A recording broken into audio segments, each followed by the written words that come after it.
नमस्कार। 2030 का भारत देख रहे हैं आप और 2030 के भारत में हम 3 मुद्दों को लेकर काम कर रहे हैं। गरीबी, भुखमरी और शिक्षा। इन तीनों ही मुद्दों को लेकर लगातार नए-नए चेहरों से चर्चा करते रहते हैं और उनसे विचार जानने की कोशिश करते हैं। उनका नज़रिया 2030 के भारत को लेकर क्या है, ये जानने की कोशिश करते हैं। आज भी हमारे साथ एक शख्सियत मौजूद है। मैं आपको बता दूँ, समाजवादी पार्टी के एक अनुभवी नेता और गाज़ीपुर क्षेत्र से लोकसभा सांसद अफजल अंसारी जी हमारे साथ मौजूद है। सर, सबसे पहले तो बहुत-बहुत स्वागत है आपका। जी धन्यवाद, आपका भी स्वागत। तो सर, जिस तरह से हम 2030 के भारत को लेकर बात कर रहे हैं, 2030 का भारत एक सपना देखा गया है और सतत विकास लक्ष्यों की बात हो रही है, गरीबी, भुखमरी और शिक्षा की बात हो रही है। मैं आपसे जानना चाहती हूँ, सबसे पहला और सबसे अहम सवाल मेरा आपसे यही है कि आप 2030 में भारत देश को कहाँ देखते हैं? देखिए, ये बहुत महत्वपूर्ण सवाल है आपका। और आप अभी से 2030 की जो चिंता है आपके पास, जी। मैं और जो प्रश्न आपने इसके लिए रखे, गरीबी, भुखमरी और शिक्षा, तो सब एक ही से रिलेटेड है। जी, बिल्कुल। सबसे बड़ी समस्या है गरीबी, और जब गरीब है कोई तो उसके सामने रोजी रोटी की समस्या है, और इसी को भुखमरी कहते हैं। आगे बढ़ेंगे तो एक गरीब जब अपने रोजी रोटी का प्रबंध नहीं कर पा रहा है तो वह अपने शिक्षा का प्रबंध कैसे कर पाएगा। अब सवाल ये है कि देश की व्यवस्था चलाने वाले लोग, हमारे देश में गरीबी उन्मूलन कार्यक्रम तमाम तरह के बनाए गए और गरीबों के कल्याण की ये योजनाएं पेपर में तो हैं, फाइलों में हैं, लेकिन धरातल पर अगर देखेंगी तो एक योजना जिसका ढिंढोरा पीटा जाता है वो है 5 किलो अनाज।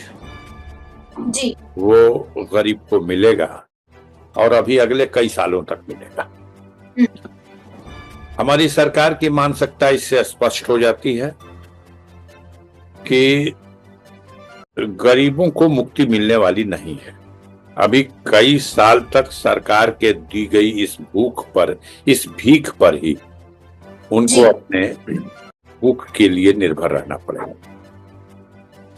अब समस्या ये है कि सरकार ने हाथ उठा दिया है, समर्पण कर चुकी है रोजगार के सवाल पर, नौकरी के सवाल पर। रोजगार में एक साधन है नौकरी का, तो उस सवाल पर तो वो हाथ उठा चुकी है। अब न कहीं देश में रिजर्वेशन का कोई मुद्दा रह गया है और न सरकारी नौकरियों का कुछ। बड़ी तेजी से ढिंढोरा पीटा जा रहा कि सरकार की ऐसी कार्य योजनाएं जिससे गरीब लोगों को खुद रोजगार करने के लिए हम अपने बैंकों से ऋण देंगे। जी। लेकिन देखने में प्रैक्टिकल ये आ रहा, मैं खुद इंडस्ट्री कमेटी का सदस्य हूं और देश के तमाम जाने माने बैंकों के साथ मीटिंगें होती रह रही। अब 21 तारीख को फिर बैठक है।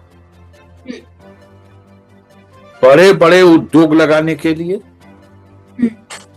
जो आवेदन है वहां तो बहुत नर्मदिली से काम लिया जाता है। अगर कर्ज मांगने वाला करोड़ों और अरबों में अपेक्षा करता है तो उसकी झोली तो भर जाएगी, लेकिन छोटे मोटे रोजगार के लिए जब कोई अपनी कार्य योजना लेके जाता है तो उसमें तमाम तरह के मीन मेख निकाल करके उसमें से बहुत से आवेदन निरस्त कर दिए जाते हैं। तो सबसे बड़ा सवाल है रोजी रोजगार का। सर, आपने यहाँ रोजगार की बात की, मैं एक चीज कहना चाहूंगी। एक रिपोर्ट पढ़ रही थी मैं हाल फिलहाल में, तो उस रिपोर्ट में उत्तर प्रदेश की वो रिपोर्ट थी। कुछ यूथ्स जो थे उनके द्वारा कुछ बातें कही गई थी। कई ऐसे यूथ्स थे वहां पर जो उत्तर प्रदेश से माइग्रेट होकर, खासकर अगर मैं कुछ एरिया की बात करूं, जैसे गाजीपुर हो गया, जौनपुर हो गया और उसके आसपास के एरियाज की बात करूं, तो वहां से माइग्रेट होकर बाहर मेट्रो सिटीज में गए हैं जॉब के लिए, नौकरी के लिए। ठीक है। वहीं दूसरी तरफ वहीं के कुछ लोग ऐसे थे जो हम अपना छोटा सा बिजनेस कर रहे हैं, जैसे कि कह सकते हैं कि चाय का स्टॉल लगा है या फिर जो भी है छोटा मोटा उनका खुद का बिजनेस है, तो वो लोग सेटिस्फाइड थे सरकार से। तो कहीं ना कहीं यहाँ तो फिर ये चीज देखी जाती है, जो काम कर रहा है वो सेटिस्फाइड है सरकार से, लेकिन जिसको नौकरी चाहिए उसको छोड़ के जाना पड़ रहा है। नहीं नहीं, देखिए रोजगार का सवाल है। इस सरकार के मुखिया ने खुद ही कह दिया था पकौड़ी बेचने के लिए और चाय बेचने के लिए। तो एक गरीब का सपना यहीं तक सीमित रहे, इसी बात का प्रबंध है। ठेला लगा ले, चाय बना ले, कितने लोगों को चाय पिलाएगा, कितने लोगों को पकौड़ी खिलाएगा? यह तो वो झुनझुना है जिस झुनझुने से वो खेल के दिल तो बहला सकता है, लेकिन समस्या का समाधान नहीं है। 2030 के भारत का जब मतलब आप ये कहना देख रही हैं, आप ये कहना चाह रही है अगर स्वयं का रोजगार नहीं, हम जाता है, जो आज छोटे बड़े हर तरह के रोजगार धंधे और कोई भी काम के लिए पक्षधर हैं, लेकिन हम इस पे इतराज करना चाहते हैं जो बैंकों के माध्यम से उनको कर्ज देने की व्यवस्था है। हमारे देश में 8,000 9,000 करोड़ रुपया विजय माल्या लेकर के विदेश चला जाएगा, उसको लोन दे दिया जाएगा, कोई सावधानी नहीं बरती जाएगी। नीरव मोदी, ललित मोदी, हजारों करोड़ में लेने वालों के लिए दरवाजे खुले हैं। और आप दूसरी तरफ उन योजनाओं को गौर से देखिए तो 5 लाख 10 लाख के लिए दौड़ते दौड़ते चप्पल घिस जा रही बैंकों में कि हमारी मंजूरी हो जाए। और उससे ऊपर अगर आप बढ़े 50 लाख की बात किए तो दुनिया भर के प्रतिबंध आने शुरू हो गए। 1 करोड़ की बात किए। अब आप सोचिए कि आज के दौर में 10 लाख 20 लाख रुपए से कौन सा कर्ज लेकर के कौन सा धंधा करेगा कि अपना परिवार चला लेगा? परिवार की कल्पना तो ये करेंगे ना कि परिवार में वो स्वयं है, उसकी पत्नी है, उसकी माँ है, उसके बच्चे हैं, उसका बूढ़ा पिता है, कोई बीमार है और किसी को शिक्षा दिलाना है और किसी की परवरिश भी करना है। तो एक ऐसे परिवार को जिलाने के लिए जो कितने लोगों को ठेले पे चाय बेचवाइएगा और कितने लोगों को ठेले पे पकौड़ी छरवाइएगा? ठीक है सर। सरकार के पास जो परंपरागत बहुत से रोजगार हैं, जैसे हमारे गांव में गरीब तबकों में एक कहा जाता है पवनी जातियां हैं। ये क्या है? ये जब देश में गुलामी थी, जमींदारों के लोग गुलाम हुआ करते थे, तो पवनी, और पवनी में कौन है? तो धोबी है, कपड़ा धोएगा। दूसरा पवनी जात कौन है? तो नाई है, जो दाढ़ी बनाएगा, सल के बाल छीलने का काम, बनाने का काम करेगा। तीसरा कौन है?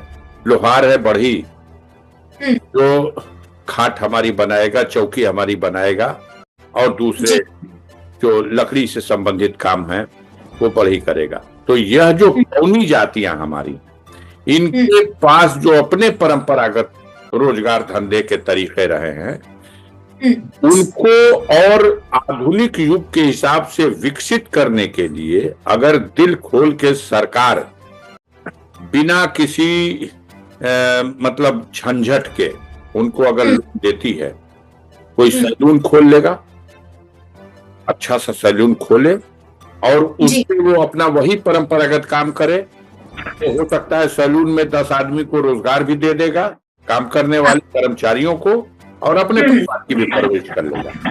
लेकिन समस्या ये है कि आपके मुंह से निकला चाय बेचने वाली बात, तो वही तो याद आ गया, हमारे प्रधानमंत्री जी ने पकौड़ी बेचने वाली बात कही थी। तो मुझे चाय पकौड़ी यहीं तक सीमित रह जाएगा अगर गरीब का सपना नहीं, हमें उससे ऊपर उठना है।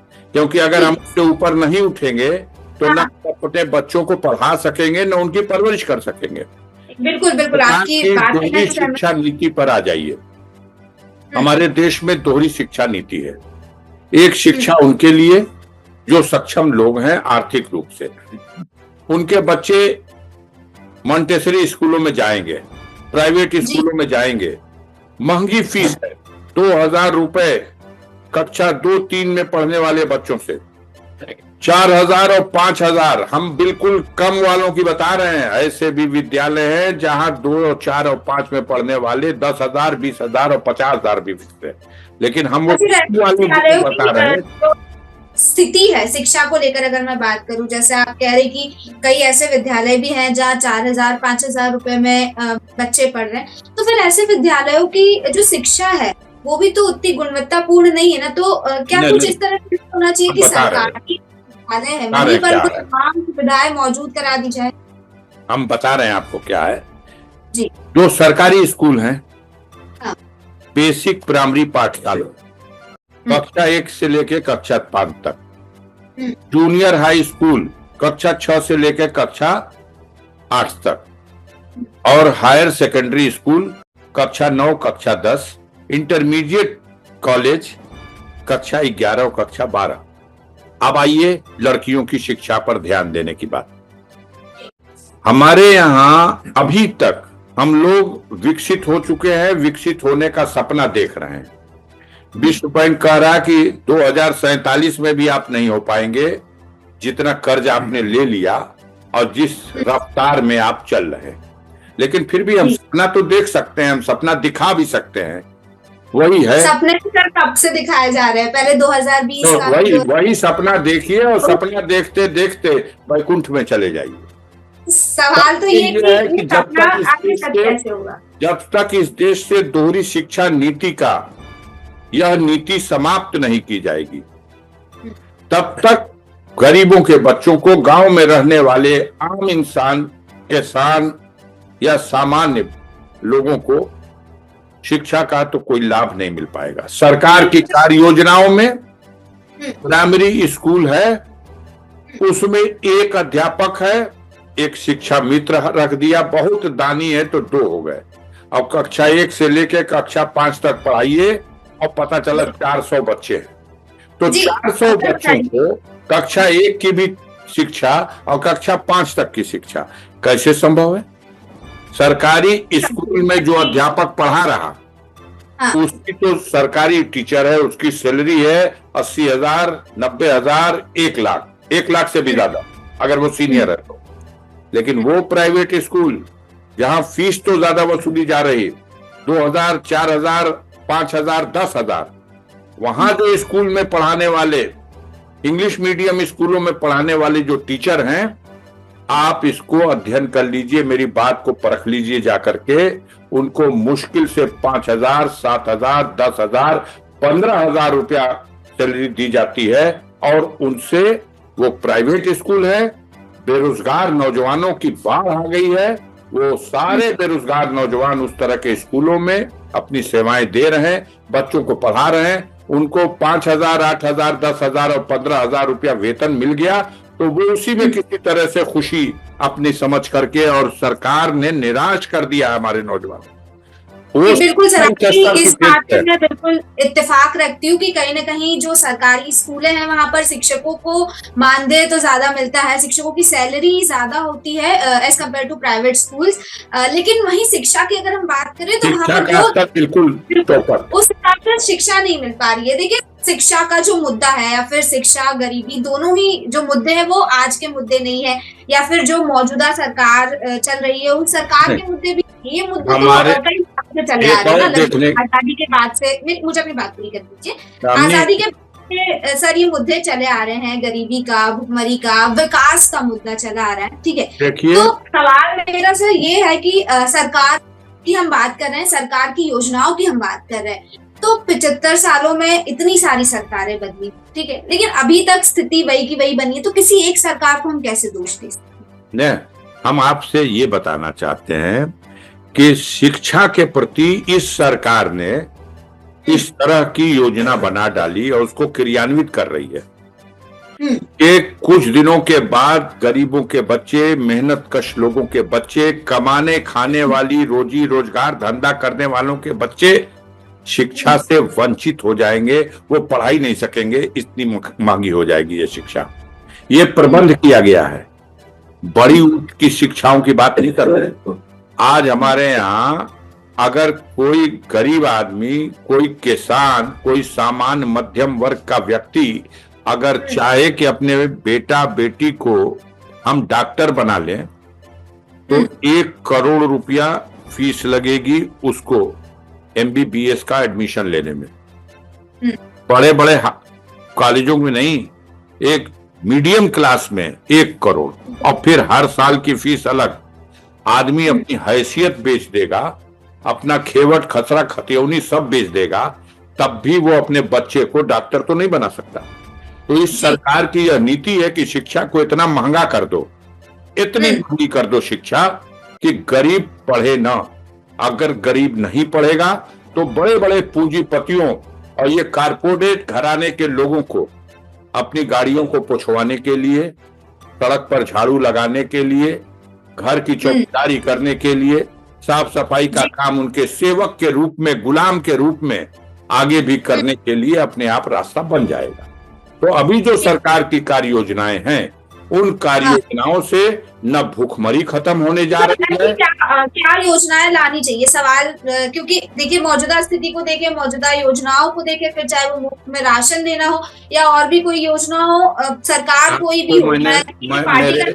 मेरा सुझाव अगर आपने पूछा तो मैं यही बताऊंगा कि सबसे प्रथम कार्य ये दोहरी शिक्षा नीति को समाप्त कर देना चाहिए।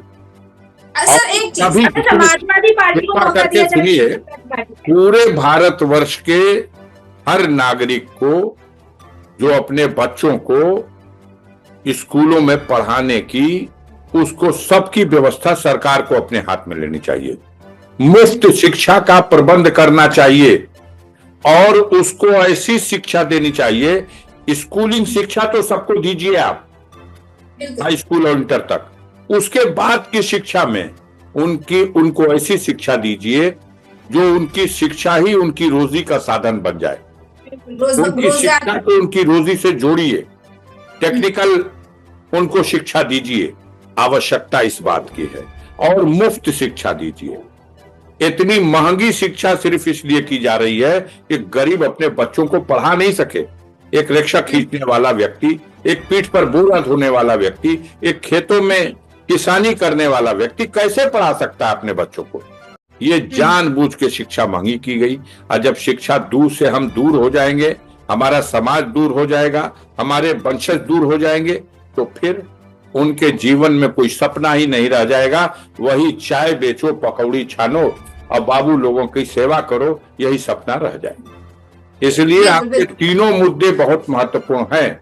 2030 तक, उससे पहले अगर देश की जनता नहीं जगी और सरकार ने इस पर गंभीरता पूर्वक विचार करके, खास तौर से हमारी महिलाओं को, लड़कियों को शिक्षा देने के लिए एक विकास खंड, गांव एक इकाई है, गांव से बड़ी इकाई को विकास खंड कहते हैं। एक विकास खंड में, एक जनरल बता रहा हूं, 70 से लेके 100 सवा 100 गांव होते हैं, गांव पंचायतें होती हैं एक विकास खंड में। आज तक उत्तर प्रदेश में एक विकास खंड में एक लड़कियों के पढ़ने के लिए एक GGIC नहीं है, एक गवर्नमेंट इंटर कॉलेज नहीं है, इंटर कॉलेज नहीं है। आज तक, आजादी के 75 साल बाद तक, जो सरकार अपनी बेटियों को पढ़ाने के लिए एक इंटरमीडिएट कॉलेज 100 गांव के बीच में नहीं दे पाया, 100 गांव के बीच में नहीं दे पाया। आपने कहा कि आज तक, आजादी के बाद से लेकर आज तक एक भी ऐसी कॉलेज नहीं है, खास करके बालिकाओं के लिए। तो आजादी के 75 साल हो गए, इसमें तो कई सरकारें आई, फिर इस चीज को लेकर तो हम किसी एक सरकार पर दोष नहीं दे सकते। मैं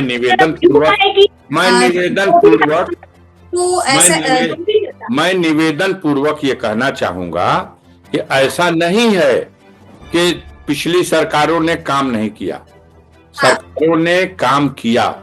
देश बहुत बड़ा है, विविधताओं से भरा पड़ा है, और इतने बड़े देश में जो विकास का संतुलन होना चाहिए था, उसमें भेदभाव हुआ।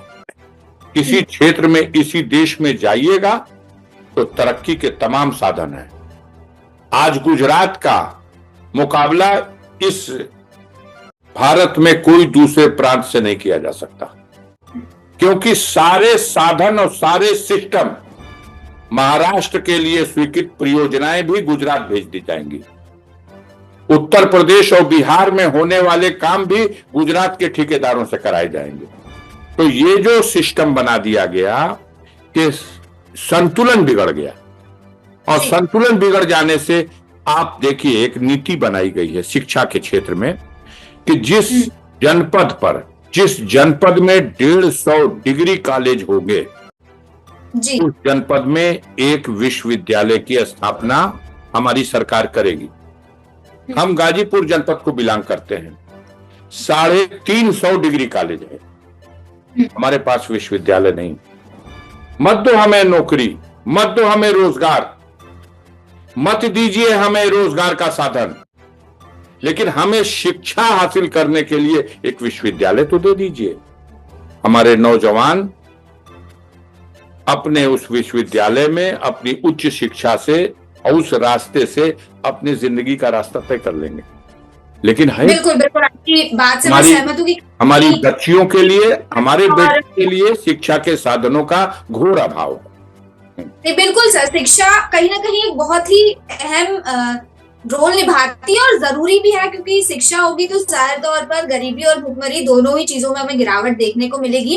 क्योंकि समय की कमी हमारे पास, तो एक आखिरी सवाल आपसे करना चाहूंगी कि 2030 के भारत में आपका क्या योगदान होगा, आपका क्या कंट्रीब्यूशन होगा 2030 के भारत को लेकर और जनता को लेकर और इस देश को विकसित बनाने को लेकर?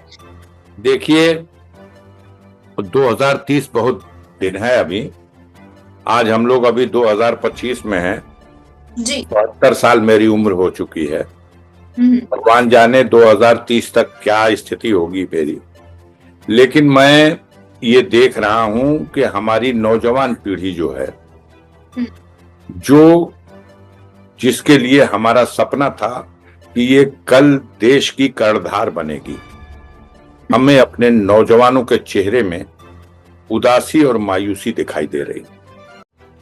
जो व्यवस्था है उस व्यवस्था के चलते कहीं ना कहीं हमारे जैसे व्यक्ति को ये सोचने पे मजबूर होना पड़ रहा है, जिस तरह से सरकार ने सारे साधनों को कुछ विशेष लोगों के लिए सुपुर्द कर देने का एकदम बीड़ा उठा लिया है, जिसको हवाई जहाज चलाने का कोई आइडिया नहीं। उसको सर आप अपनी तरफ से क्या करेंगे, मैं ये जानना चाह रही हूँ। अरे साहब, मेरी औकात क्या है? मैं गाजीपुर का एक सांसद हूँ।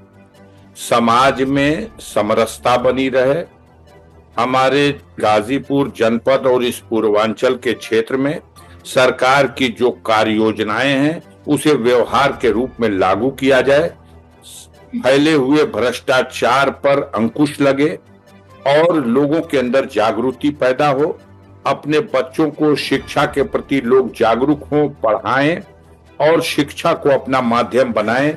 वही शिक्षा उनको आगे भविष्य में अपने मार्ग की ओर ले जाने में सफल होगी।